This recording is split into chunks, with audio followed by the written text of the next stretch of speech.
guys, welcome back to my channel, welcome back to my video, welcome if you are new. I'm very excited. I have actually been really loving the reading vlogs at the moment, if you haven't noticed. And I thought I would merge my two favourite videos together, which is my TBR jar and reading.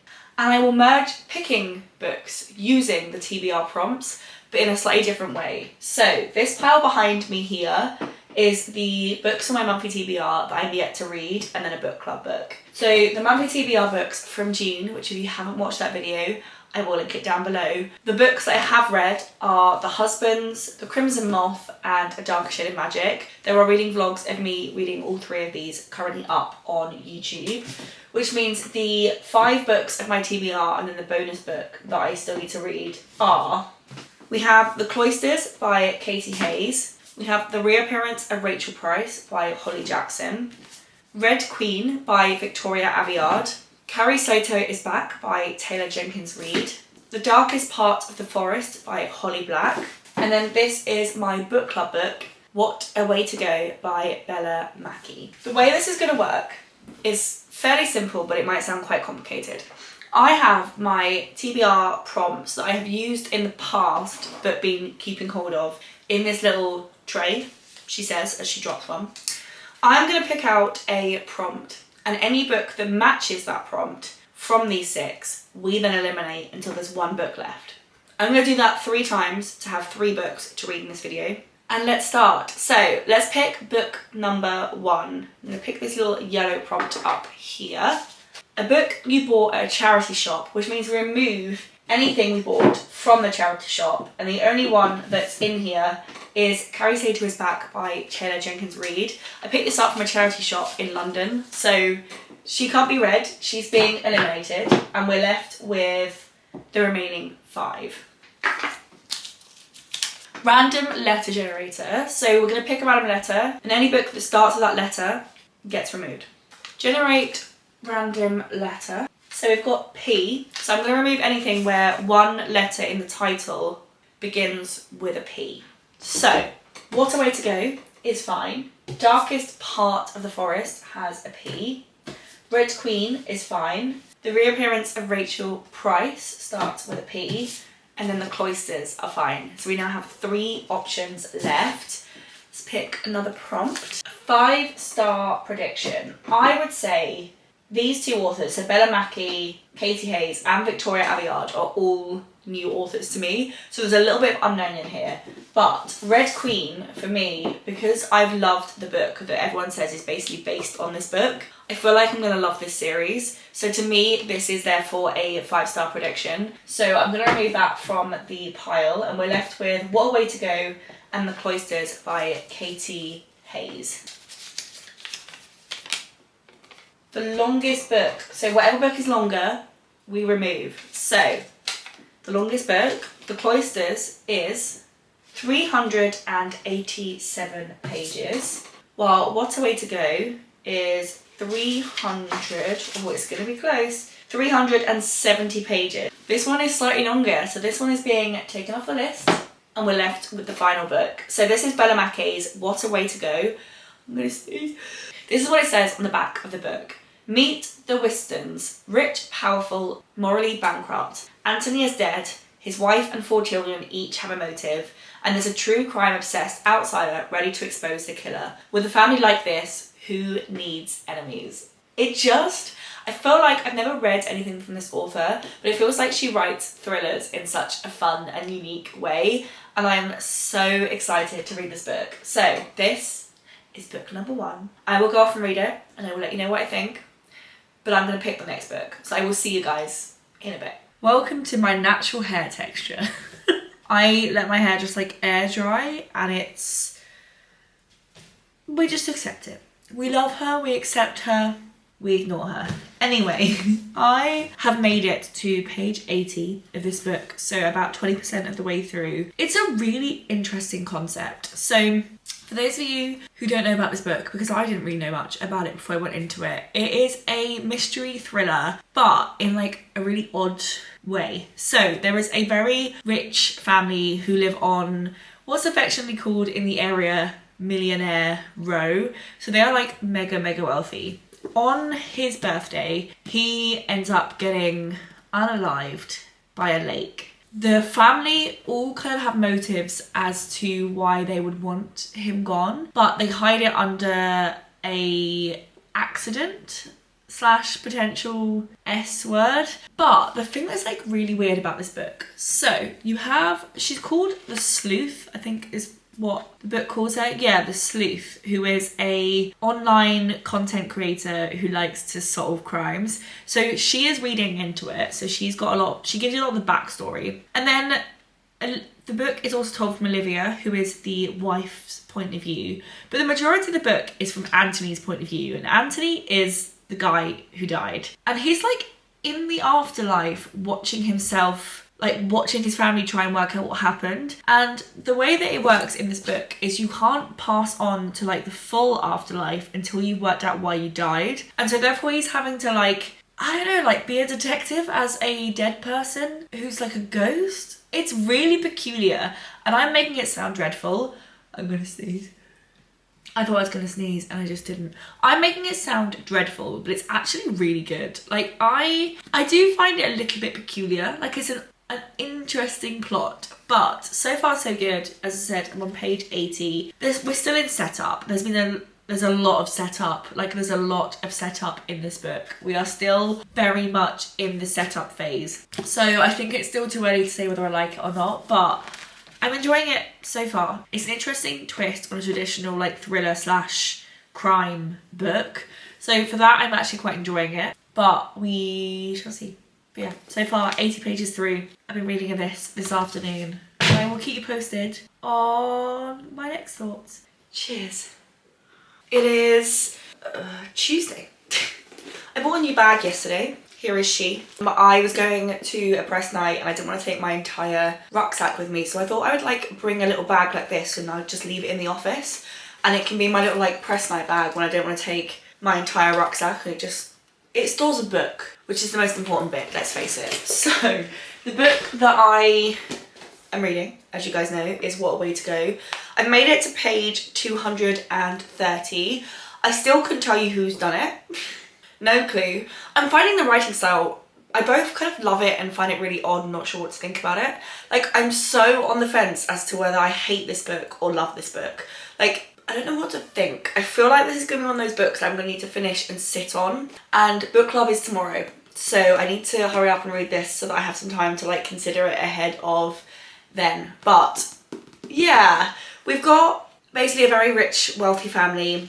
We've got a dad who was a little bit of a man who sort of slept around. He's also sort of done some questionable things in his life and he has been offed. And the police originally thought it was an accident. There is a Instagrammer / blogger who has started releasing bits of information about why she thinks it's murder, and then slowly but surely the tides turn and now everyone is a suspect. And it's told from the wife's point of view, the blogger's point of view, and the dead husband / father's point of view while he's like stuck in the afterlife. And it's that component that I just can't work out if I love it or hate it.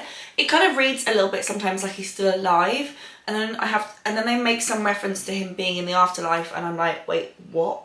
So I can't work it out. But I also bought some new books. I live near a local bookshop and the weekend was a national bookshop day in the UK, celebrating independent bookshops, and I bought these. These are special editions of The Hunger Games. They are absolutely stunning. They have like the most beautiful covers and sprayed edges, and they're like super floppy, and I wanted to reread this series since it became like mega popular recently, and I thought I'd buy some special editions. It's a few days later and I'm gonna, yes, it's so bright. In the UK right now we are having an absolute heat wave and it's about 32 degrees every day, which for like mid-June is quite warm. I mean, I'm enjoying it, I'm loving it, but like It's warm, but it means I've been going out to the pub because that's naturally what you do in a heat wave, and then I'm not sleeping very well because it's too hot. So yeah, I'm not sleeping very well, which means I'm not reading very quickly because I am tired.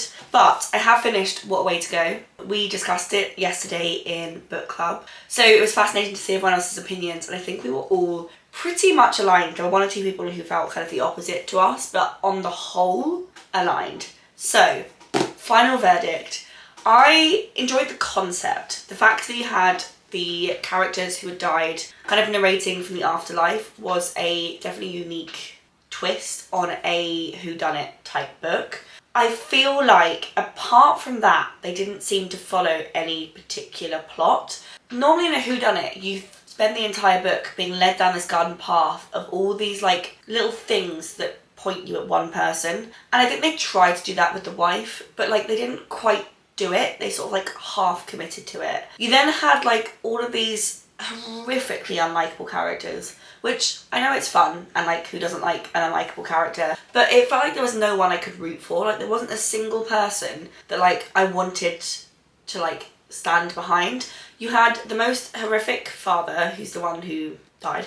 You then have some spoiled children, a wife who I think you're supposed to empathise with, but I just didn't. And then the blogger who I think was supposed to be about 26, but behaved like she was about 15. And then there's like lots of plot lines they like partly follow, and at the last second decide just to like not. And it's just, I found myself slowly but surely not caring, and I just struggled with this book. I enjoyed some bits about it, but I struggled with a lot more. I'm excited still to read How to Kill Your Family. A lot of people at work have read that book and said it's significantly better. So I'm definitely going to move on to that book and give that book a go. But this book, kind of average. I would say this book is like a 2.5 star, maybe like even a 2. So we now have our 5 remaining books. We're going to go through the exercise again until we get to a final book. Here she is. A little prompt. A little cheeky little prompt. A book from the longest series on your TBR. So the only book in here that is a series is Red Queen by Victoria Aveyard. So that one has to be removed. A book with a black cover. So I'm going to take this as a book with a majoritively black cover. So I'm going to include the cloisters because black is like the background. So this is going to get removed. Rachel Price is predominantly blue. Carrie Soto Is Back has like no black on it at all.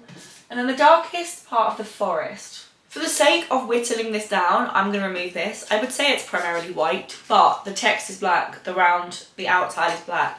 I feel like this has more black on it than these two. Yeah, that's more of like a black and white cover. So we're left with Carrie Soto Is Back and the reappearance of Rachel Price. Most recent purchase. So the most recent purchase out of these two is the reappearance of Rachel Price by Holly Jackson. So she is being removed. And we're left with Carrie Soto Is Back by Taylor Jenkins Reid. I bought this book back when I lived in London, so I've now had it for coming up to a year. I need to get around to this book. I want to read it this month because it's like tennis season and it feels like the most fitting month to read this book in. And I've loved some of TJR's books, and then I felt a bit lukewarm about some. So I'm fascinated to see what I think about this one, but I'm going to add this as the second book. We then have Carrie Soto Is Back by Taylor Jenkins Reid. I'm currently on page 119. Basically this book is about a tennis world champion. She was number 1 in the world. She's got the most, basically everything. She's like one of the most decorated female or even actually tennis champions ever. She's gone into retirement because she had a knee injury. So she went into retirement at like 25, 30, maybe 30. In that time, I think she's been out of the circuit for like 5, maybe 6 years. In that time, there has been another tennis champion who is now about to overtake her in terms of number of world titles. So she is coming out of retirement to try and defend her title. She is a particularly Marmite character. Like, most people dislike her, but there are 1 or 2 people who love her. She has a father who is actually quite sweet, but he's quite intense, and it's like tennis or nothing kind of father. Although he did treat the way that she changed coaches at the beginning quite nicely. So he seems to be quite a supportive dad. And yeah, she's trying to like reclaim her title, having not been in the circuit for 5 years and being like 35 or something. So it's interesting. I'm enjoying it. I think the writing is exceptional. As we all know with Taylor Jenkins Reid, I think at the moment it's been a lot of setup. Most of the book so far has been a roundup of how she got to where she is. And so it means there hasn't really been a huge amount of like plot. It's been a lot of like telling. So I am excited now that we've kind of really got the setup to see where the book goes. But this is what I'm currently reading. Enjoying this a lot more than this. Like I actually want to pick this up, while with this one I was a bit late. So yeah, that is my update, and I will check in with you guys when I next have something to say. It is hot, it is sweaty, the blinds are closed because the sun is too sunny, you know? So it's actually quite dark in here. But I have finished my book.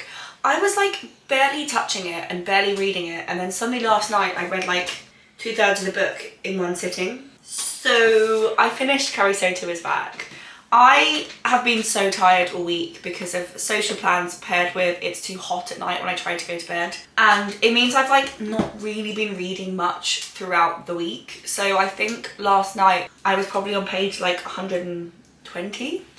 And then last night I just literally finished the whole book off. I initially started reading it and I was like, I'm not on board with Carrie. There's too much tennis talk. Why am I reading this? And like initially I was kind of anti this book, which I think is also part of the reason why I was struggling to get through it. There is a lot of tennis talk in this book, and she's a fairly unlikable character, but I have to say the further through the book I got, the more I actually did end up liking her, because you could kind of understand why her mindset was that way. And I actually, towards the end, was thriving off the tennis talk. Like I was absolutely loving it. The one thing that I never really got on board with, and like on board with makes it sound really, really bad, but Carrie and her dad speak to each other a lot in Spanish, and I don't speak Spanish. So there are large portions of the book where they're talking to each other, but I don't know what they're saying. And I feel like I missed something. I did struggle with that a little bit. Like, this is an English book, written in English, and I understand the Spanish part of the book, like it's the way they talk to each other. But then can you not at least explain to me, the reader, what they're saying? Because I feel like I missed context because I couldn't understand the language that the two main characters speak to each other. But apart from that, I ended up really enjoying this book. The little love interest, I screenshot or took a photo of a quote that I actually really, really liked. The male love interest says, "I love you." And then she doesn't really reply to that. I talk about other things. And then she just goes, "Okay, I'm going, but I do too, you know, what you said." "I know," he says. "That obvious, her," I joke. "Not really, Carrie," he says, "but you have your tells." That's just so cute. And yeah, towards the end of the book, I actually really did like Carrie, and I started to really enjoy the tennis talk. I actually really enjoyed the ending. I'm not going to say what the ending is, but I think it was actually the right ending for everyone involved, for the plot, for the message behind the story. I actually think the ending of this book was exactly what it needed to be. I'm going to give this, I would say towards the end it was like a 5-star vibe, but at the beginning, because it just took me so long to get into it, I'm going to give it like a 4 or a 4.5. But I actually really enjoyed it once I got into it, but it just took me some time to get there. And we are now whittled down to 4 remaining options. So I need to pick one more. A book from a genre you rarely read. So we've got fantasy. I don't know what the cloister's actually. It's kind of half fantasy. And then you've got thriller. I kind of read most of these genres the most. But if I had to pick like my most read genre, it would be fantasy. So therefore we're removing the cloisters because it's like semi-fantasy, and the reappearance of Rachel Price.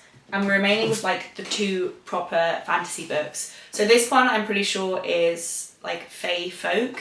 And then this one, I don't know what the fantasy element of it, but I get the impression from what I can hear, it's very similar to the Powerless trilogy, because people say the Powerless trilogy kind of ripped this off. So I don't quite know what the fantasy elements of either of these 2 books are, but they're definitely like solidly in the fantasy series. So random number generator. So whatever the number generator picks is the one that gets removed. Ooh. So generate from 1 to 2. Red Queen is 1, darker part of the forest is 2. So we are removing Red Queen, Fare Ye Well, and we are reading The Darkest Part of the Forest by Holly Black.